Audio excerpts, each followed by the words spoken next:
Sorry, guys. Are you having sex with her? Wait, are you having sex with her?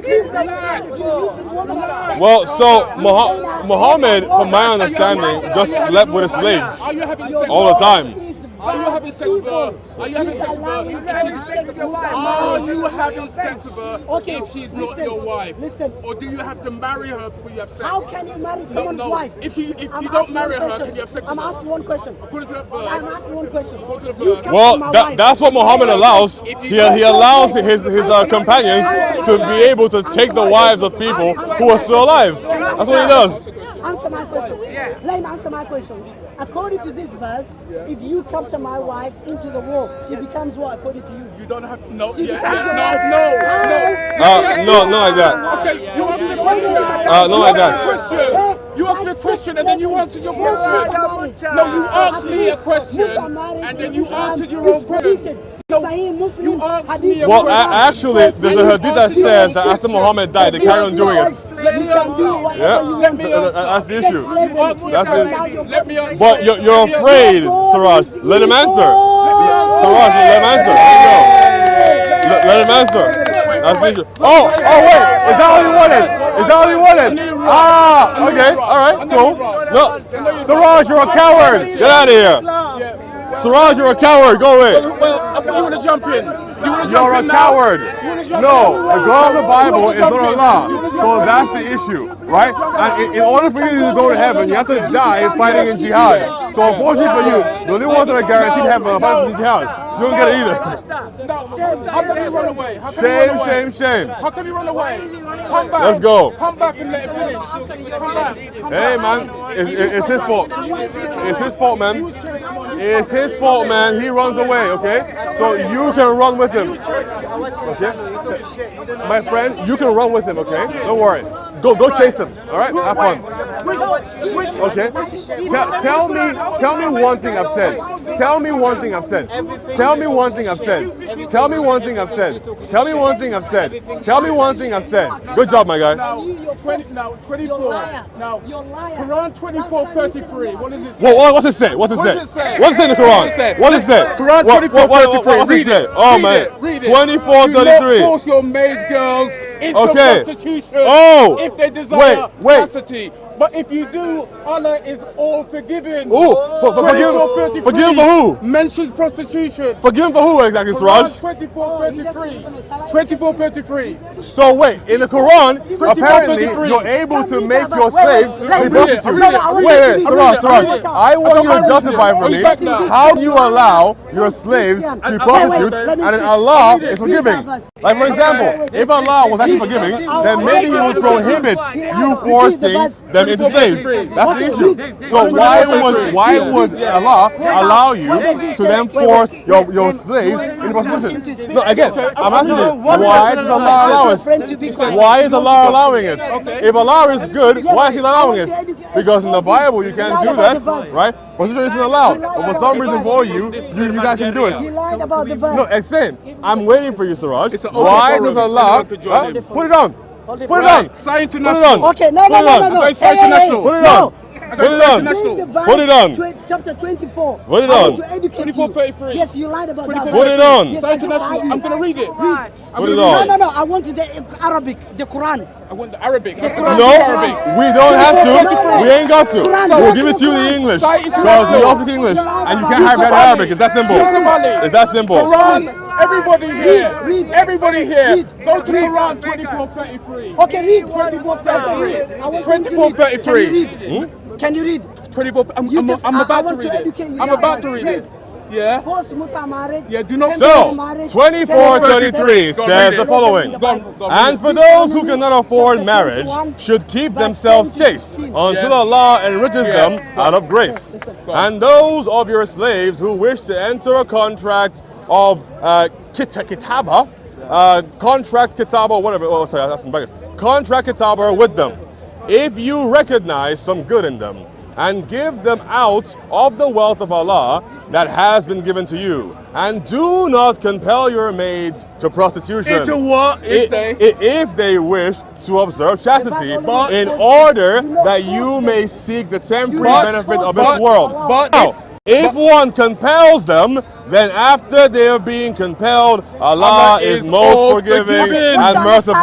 So Allah is allowing you to put your slave into prostitution. Don't force your maid And He girls forgives into you prostitution. automatically. But if they do prostitution, Automatically. Allah is That's all the issue. forgiving. What's the No, understanding? no. It's not even Shall I that. educate you now? It's this simple. Okay, So for what happens here is this simple. So Allah allows you, Okay, or He let me tells explain. you that you should not force your maids into prostitution. But if you do it, then it is all halal, guys. So wait, It's all forgiven. Allah tells So you now- not to do something, and then later, when you do it, Look, these He then guys, tells you it's okay. they don't even What kind of understand the Quran. evil God is that? Let me Again, educate them is now. it wrong to force your slave Let me into educate them. prostitution, Let or me is it educate correct? them. Let me Siraj, educate them. is it wrong to do it, or is it correct? said, Siraj, woman, is it I wrong give to you do it, or is it force correct? by the Because from what I can master's see in that hand. verse, you're allowed. explaining No, to you. I'm Siraj, teaching. Siraj. Again, The from context what I of the can verse see, even itself. it says that The you verse should not says, force them in. Allah But says now, what? if you do Do force not them in, force what them. kind of punishment do you Allah get? says, Nothing. if Allah you force forgives them, you. Allah So forgives Allah those women. allows evil. Allah forgives Nope, the it does not women. say that. It does The not say women that. you create, It did not say that. because It the says women Allah is all you forgiving. want It did not sex. mention the woman there. That's the Sahih issue. Muslim. Oh, 1405D. Read and it. then to make it worse, we have Sahih Muslim 1405D. It says, we contracted temporary marriage, giving a handful of tails of flour as dowry during the lifetime of Prophet Muhammad. And during the lifetime of Abu Bakr, until Umar forbade it, in the case of Amr bin Hubaydah. So, it appears that even after Muhammad died, the Muslims still kept doing muta. So, was muta actually ever outlawed? I don't believe so. Again, Siraj, it's the same problem.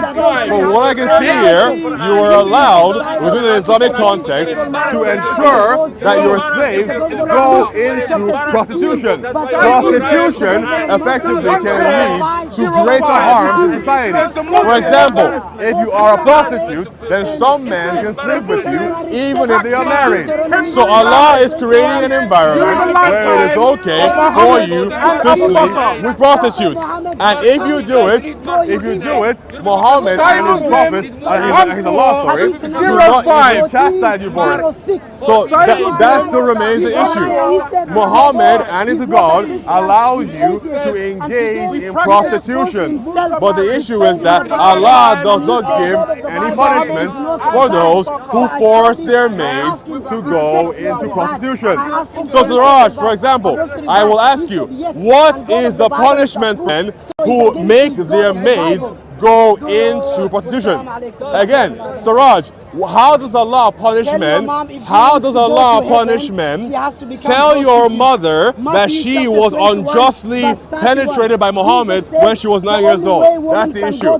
Don't forget, guys, the Quran says that Muhammad's wives are the mothers of the believers. Now, Muslims have to accept that one of their mothers was unfortunately penetrated by Muhammad when she was only 9 years old. So you guys have mercy for your mom and want more for your mom. Now, that is why, like for example, in Siraj's country, you have people who force their slave girls into prostitution. Why does Allah allow this, and why doesn't He punish those who do? What punishment does Allah deal out to those who actually force people into prostitution? Again, Siraj, what punishment does Allah give to people who will force their maids into prostitution? I'm waiting for you, Siraj. That's not going to help you. Explain to me, what punishment does Allah give to those? For example, Siraj, if you were my slave and I forced you into prostitution, what punishment will Allah give you? Again, Siraj, I'm still waiting for you. No worries. So guys, very, very fast, right? So, you have Quran 24:33. Now, it says here that you should not force your maids into prostitution. Okay? Fine. Sounds admirable. Makes sense, right? However, if you do, then Allah is all forgiving. Point blank. Now, little Siraj over there claims that what it means is that Allah will forgive the woman. For what? What did she do wrong? Nothing. So clearly, the one being forgiven is the one who did the wrong, aka the man.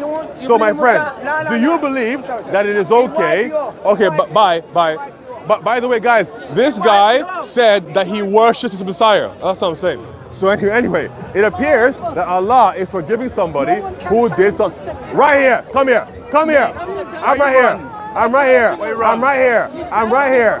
Siraj, I'm right here. I'm right here. All right, get out of here. Okay. Now, also, and then Sahih Muslim 1405D, to A, add, B, and C and D. To add to the Quran 24:33, it appears that the practice of temporary marriage was not actually outlawed when Muhammad was alive. It says here, according to Jibril Abdullah, we contracted temporary marriage, giving a handful of tails of flour so they gave as dowry during the lifetime of Allah's messenger. During the lifetime of Allah's messenger. Basically they're paying for sex with flour. With flour. With bread. Fancy. Food. And during the time of Abu Bakr. Yeah. Until Umar forbade it in the case of bin Hurayth or whatever so the case was. So it was practiced during the time of who? Abu Bakr, Muhammad, sorry. Yeah. Abu Bakr yeah. and Umar. Yeah. So when they say that Muhammad forbade it, why did they didn't listen. Practice? Yeah, exactly. They carried on. Exactly. So gentlemen, you can still, if you follow the Quran, you can have slaves and you can force your slaves into prostitution, whether they like it or not, and Allah will do zilch to you. How is this a moral teaching? Come to Christ, who does not tell you that you can force your slave girls into prostitutions and he'll forgive you if you do so. Quran 24:33, by the way. Quran 24:33, and then Sahih Muslim, what was it, sorry? 1405 ABC 1405 ABC and D. Astaghfirullah for Allah and Muhammad, man. That's all I gotta say. Anyway, come to Christ. And by the way, let's deal with what he said. He said that in Christianity you're allowed, because of the Old Testament, because of Deuteronomy, you're allowed to have sex with your slave girls. Right. But it says in Deuteronomy 21:10-14 that you marry, and if she doesn't want to marry, you let her go. It doesn't say you have sex with them. Did Muhammad marry his captives before having sex with them? No. Quran 4:24, what does it say? I see. Married women are forbidden to you except for those your right hands possess. Okay, so. And where did that come from? Now that verse comes because Muhammad raids a village, kills a bunch of men, and then his Sahaba are conflicted.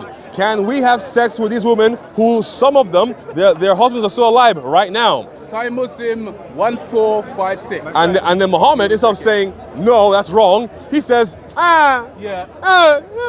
That's Sahih Muslim 1456. Go for it. If you want to check it. Go for it. And Sahih Muslim 1438, where they capture a village, have sex with the slave girls, and they ask Muhammad, can they practice coitus interruptus? And he says, don't practice coitus interruptus, but you can still have sex with the slaves. What kind of moral teaching is this? That's my issue.